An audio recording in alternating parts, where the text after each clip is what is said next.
Yes, ma'am. Hi, good afternoon. I'm Kate Hemmons. This is my son Joseph walking back and forth. We appreciate It's all right. everybody's patience with that. We are constituents of code 75228. And one of the big threats, as I see it, to life and liberty is gun violence in our city, state, and country. And I was wondering, in light of El Paso, what sort of legislative sessions you are considering, particularly red flag laws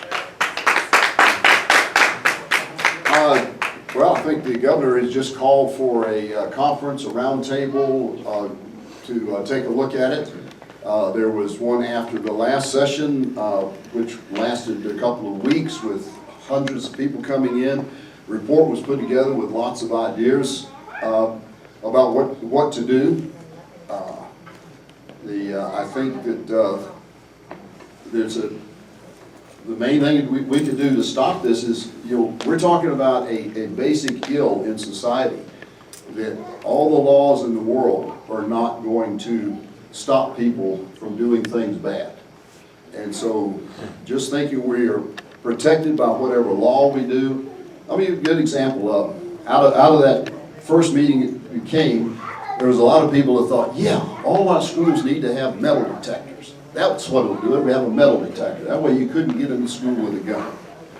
Until somebody pointed out, well, all you're going to do is move the venue from being in the school to right outside the school where the kids are grouped up trying to get through the metal detector just before the bell rings. You're actually going to create a better killing zone for someone who's going to do something bad. And so while some things might sound like a good idea, in the practical sense they aren't. Until we solve the issue, the problem we have of kids that are on psychotropic drugs, if you take a look at it, the most dangerous time is when they first start taking them and when they start coming off of them. You give those drugs to a normal, good person and they will turn violent, starting up on them or getting off of them.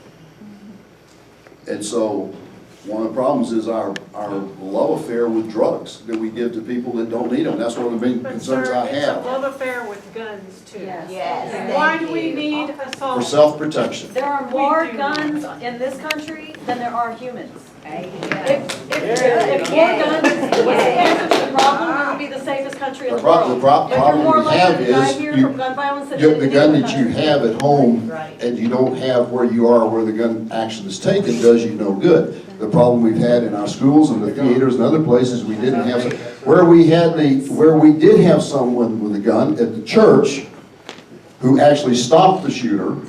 That's what we need more of, is good people with guns to stop the bad people with guns.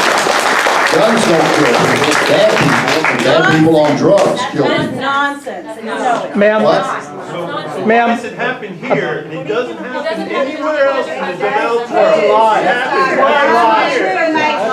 read John Locke's book. Read John Locke. Read John Locke. That's absolutely true. Senator Hall, can I just say one thing about that? There have been many people that have said about 90% of the mass shootings are done by a boy who comes from either a broken or fatherless family. So that's why part of the reason I brought up the issue of divorce. We have to address these issues. Every single issue that you're concerned about comes back to the family. And that's the reality of it. Now, I would invite you, I don't care whether you're Republican or Democrat, this is an issue that affects all of us.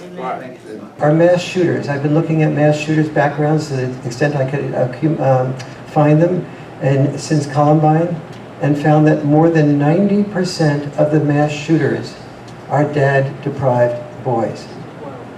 Think Sandy Hook, think Charleston, think Parkland, think Las Vegas. If you want to read a story in the boy crisis that will make you cry, look at the story of Stephen Paddock and his relationship with his dad and the heartbreak that he went through before and why, and the motivation behind him doing the Las Vegas killing. If those of you have forgotten, that was the biggest mass killing in U.S. history, killed 58, injured 598. These boys hurt, and boys who hurt us. After mass shootings, a second worst symptom of mental health trauma is suicide. The biggest predictor of suicide is dad deprivation.